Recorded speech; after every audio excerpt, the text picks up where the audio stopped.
Hey everybody, I'm sitting here in a cafe in Kisumu, Kenya, and we are on the way back to Nairobi to fly back home. Yesterday we said goodbye to the students in what was a really difficult sort of hour where I think maybe had about half a dozen group hugs with the entire student body of the HIP Academy. And it was hard not to get emotional during those moments. Livingston's father, Baba, surprised us by actually buying 14 trees for us to plant. We each planted 2 trees each at HIP Africa.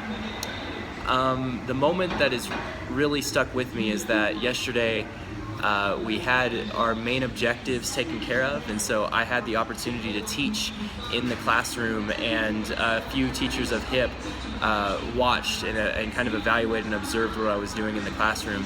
And I taught a lesson on space, and I used the iPads, I used the app Skyview, which the kids loved a lot. I actually took the lesson, I adapted the lesson from the Magic School Bus children's book, which took place in space.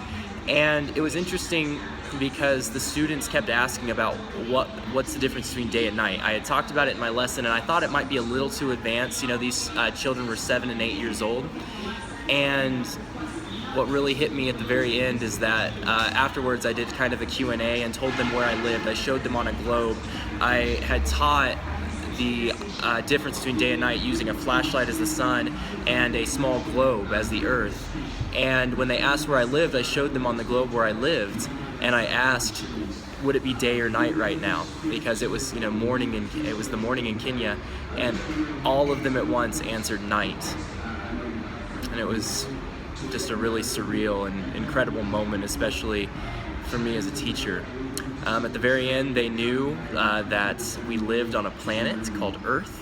They knew that the sun was what gave us warmth and light, and they knew that 7 other planets orbited around the sun.